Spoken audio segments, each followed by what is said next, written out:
On today's show, we celebrate a sweet sign of spring. Maple sap gathering goes high-tech. To a good maple syrup season. Building fishing baits offers everyone an opportunity to work. Now that's how you make a lure. That looks We get wild in the kitchen, and Ron Sherrick gives Mother Nature a well-deserved pat on the back.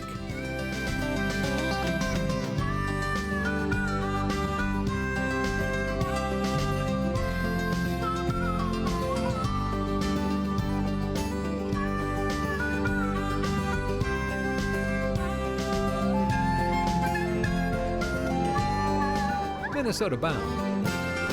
Brought to you by Minnesota Select GMC dealers.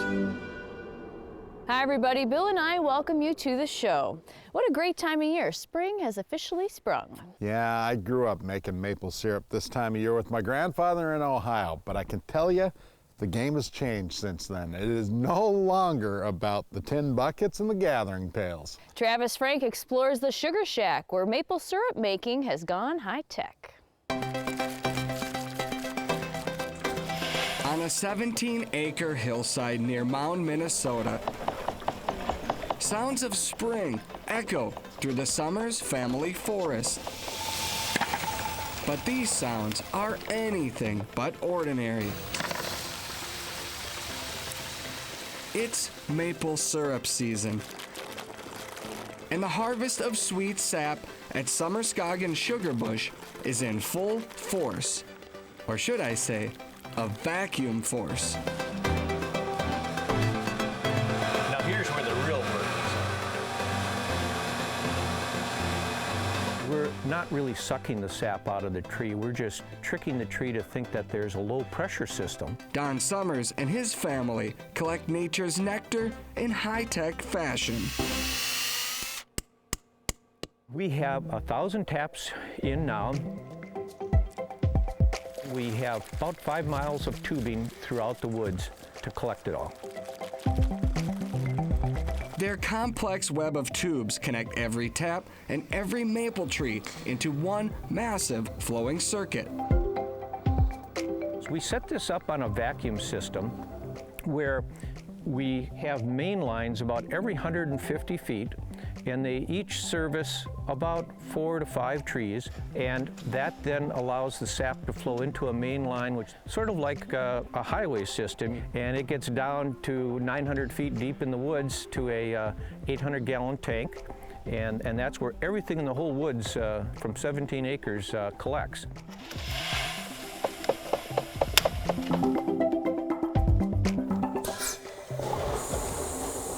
From there, it pumps directly into their sugar shack, where sap boils down to maple syrup. This family operation has become a fully automated labor of love. There we are. That is all maple syrup. I would call it a modern high-tech system. A system that pumps out sweet rewards. Gold to a good maple syrup season. It is liquid gold. They all have their unique taste. It's just good. Their elaborate love for maple syrup began with a little luck and an old shoebox.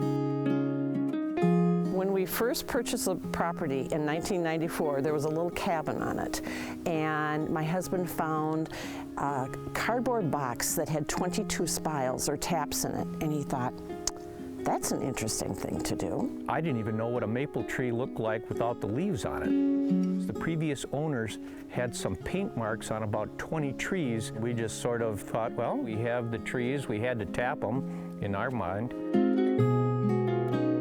Those 22 taps changed their life. We actually enjoyed it because it got the whole family out in the woods, and then it just grew sequentially from there. Then within a year we had a sugar house, and about 8 years later our house was built.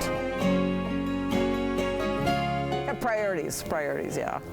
Over time, their love for maple syrup grew, along with the way they collect it. It's just been an incredible adventure. An adventure that's evolved from a dusty old shoebox with old-fashioned taps into a high-tech maple syrup operation. It is not uncommon for us to collect over 20,000 gallons of sap from these taps.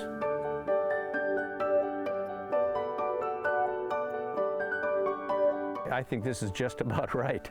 And others probably look at me and say, what is with this guy? On a 17-acre hillside surrounded by maple trees, the Summers family celebrates the return of spring with an obsession flowing at their own pace. A great obsession. It's wonderful. It's absolutely wonderful. We are so blessed. Coming up next, a Minnesota man dreams up his own bait company. Turns out a few friends help get the work done. Minnesota Bound is brought to you by Minnesota Select GMC dealers, Star Bank, Rapala, and by Factory Motor Parts.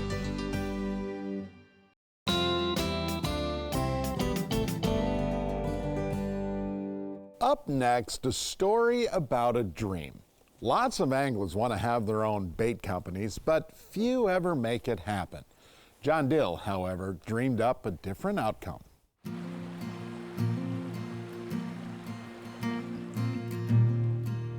John Dill lives for the sensations of time on the water. Nothing new there. Can't hit it any better than that. I started fishing with my dad.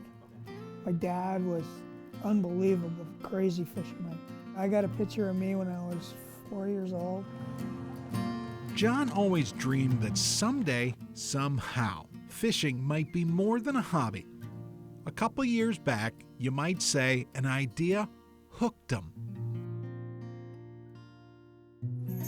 Right here, I can go to work. Which takes us to Central Minnesota's Developmental Achievement Center, a place where workers now handcraft John's dream. We work with disabled adults, physically and mentally disabled. We'll get all the components, we'll be putting it together. In the end, you'll see an actual fishing lure. I'm gonna put one of these on, make sure the weight is at the top. I think that they're so proud of what they can do. They're amazing people. I have an amazing bunch of people I work with. Now that's how you make a lure. Not just a lure, but a shaker, the bait with the bent blade. I thought, well, what if I shortened and changed the blade so that it offset, which would cause a vibration and a movement. The design stuck, and so did the name, Lil Shaker. People like the flashy colors and the design of the blade and all of those kinds of things, and also the challenge of how to put it together. Yep, shakers can be a challenge. Ouch. Yeah, Don't do but that. you're supposed to poke yourself. I just did. I just did. Nest these in here, run them under. The baits ship off to Midwestern sports stores. The pride and joy of not just John, but these people. They realize I made those, and so that gives a lot of confidence, self-esteem. It's a great feeling. Made me a believer that anybody can do anything, and nobody gets left in the dust. Well, that's not exactly true. See, John is so convinced Lil Shakers catch more fish, he felt compelled to prove it. Big fish territory. And in the process, John quickly. Oh, fish? Fish. Fish. Hit the anchor. Well, that took 5 casts. Leaves me in his dust. They work! They work fast. Bow monster's just right there. Good job.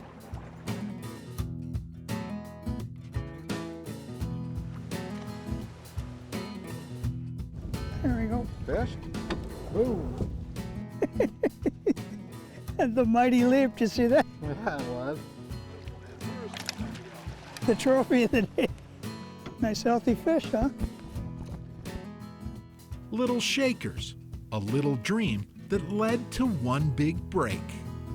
It's just unbelievable. You know, it really is. I mean, it's the old American dream, right? I mean, I think that's what you'd say.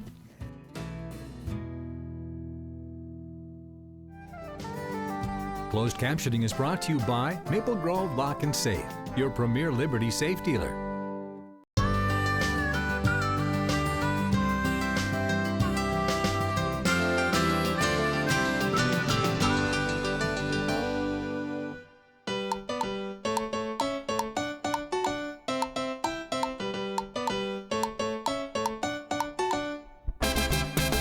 Today in Wild in the Kitchen, we are making one of my favorite things to eat. And I'm here with Chef Kevin from Firelight Grill House and Cocktail Bar. And Chef, what are we making today? We're making some pheasant tortilla soup. I am so excited. We've got our pheasant in brine here. And why do we brine the pheasant? To keep it nice and moist, actually, and also lock in all that great pheasant flavor. And then we're gonna grab some chili powder. Chili powder. That's 1 tablespoon. Sprinkle it on. Yep. Cumin. Always a favorite. Yeah, that's 1 tablespoon there. If you just want to massage the seasoning right into the pheasant. Sure. When we sear the pheasant with all the seasoning, it's gonna heighten the aroma. I'll get this pot hot. So about 2 tablespoons of canola oil there. There, they're sizzling. We're just gonna get a little color on there, caramelize the outside. All right, Laura, so our pheasant is well seared. Smells good. Yeah. So next, if you want to grab the onion. Absolutely. And the poblano, we're going to just dump that right back in the pot. So next we're going to add the wine. That's going to deglaze the bottom of our pan here. It's going to help just kind of bring all that together. And then the chicken stock. Good flavor in that chicken stock. Yeah, that's a lot of flavor in there. All right, go ahead and grab that pheasant. We're just going to add that right back in. Ever so gently. All right, so we're gonna bring that up to a simmer. Just let that pheasant cook through. All right, Laura, so I think our pheasant's ready. We're gonna let this cool just a little bit so we can pull it apart with our fingers. All right, Laura, so while the pheasant's cooling, we're gonna dump in our cornmeal and our white beans. Awesome. And why are we using cornmeal? Gives the soup a little bit of thickness and body.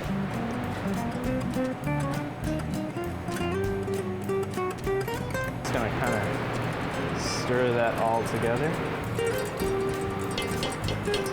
Perfect. All right, so let's shred that up. This is rather warm. I can see how the searing helped keep all the flavor on the pheasant itself. Now we can dump that right back into... Back into the soup? The soup, yeah. Now we can just let that sit for about 5 minutes, just kind of let the flavors meld. Is it time? Yes. That looks so delicious. So we've got all these garnishes here. And, you can I'm going for all of it, let's be honest. It's kind of fun, yeah. Yes. I love that we used white wine and there's not dairy in the soup. So you can choose if you want that or not, but kind of a unique way to prepare it. So I'm gonna add a little tomato. My favorite ingredient ever, avocado. Avocado is so good. Radishes. Tortilla strips.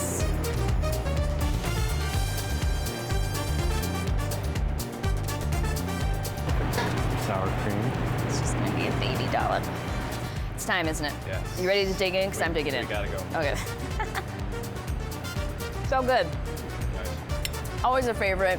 It's a great way to get spicy with your wild game. And of course, as always, it's wildly delicious. Good job. Straight ahead, we take an up-close and personal look at the true meaning of Mother Nature. Minnesota Bound is brought to you by Connecticut, Mountain Dew, Minnesota Rebound, and by Totem Resorts, the premier destination for world-class fishing.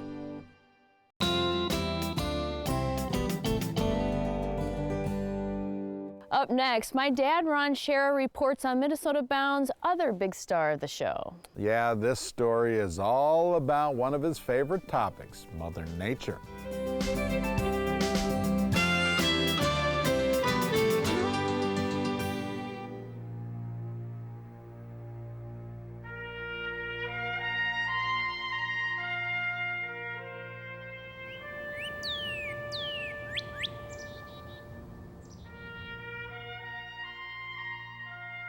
Over the years, the star of our Minnesota Bound stories often has been Mother Nature. In nature, there is something of the marvelous, Aristotle once said.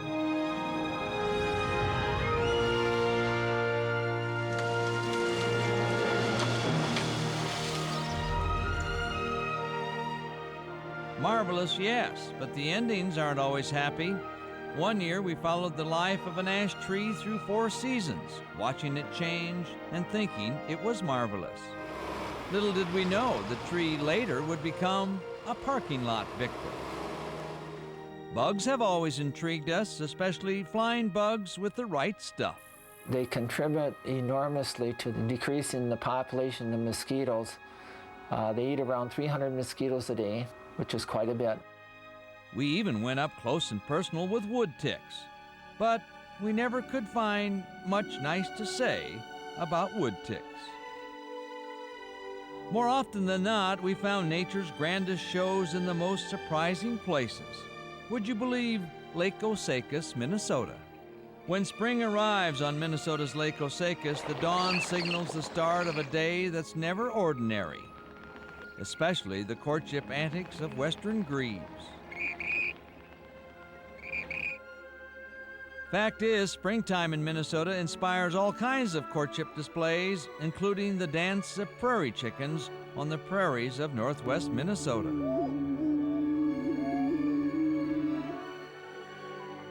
One day in late March, we headed for the Platte River in Nebraska to witness the spring migration of sandhill cranes. When you hear 100,000 of them, it's a magical sound. The Platte River is one of the most powerful places I've ever been in my life, and I used to think that was reserved for the great wildernesses of Alaska and the dream areas that we all want to visit. But I slept on this riverbank, woke up the next morning as a roar like a jet engine took off, and I knew this is another powerful place in our great country. They say timing is everything. Our timing was perfect one November when we joined former Minnesotan Dick Dodds to hunt elk in the mountains of Colorado. Riding mules in the snow, we found ourselves in the middle of an amazing spectacle of nature.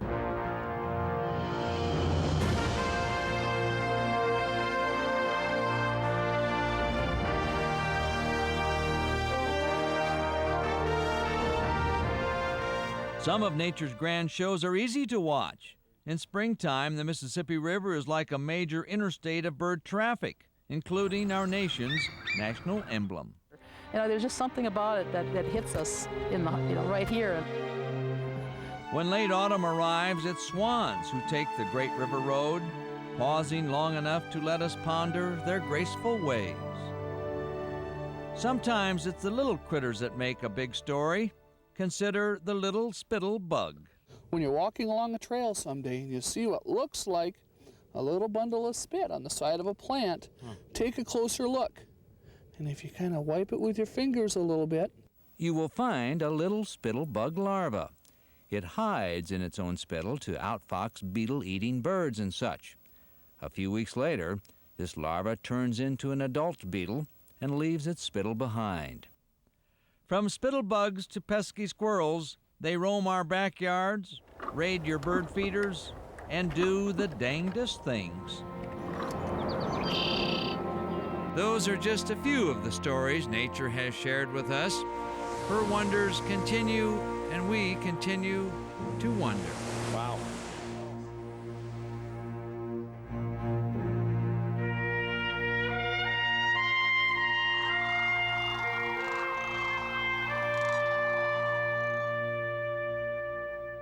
My dad's always been pretty good at putting our passions into words. Well stated, Laura. Thank you. Well, that about does it for us this week. We'll see you back here next week. And in the meantime, don't forget to introduce a kid to the great outdoors and to Mother Nature. Transportation provided by Premier Transportation. Call 1-800-899-7433.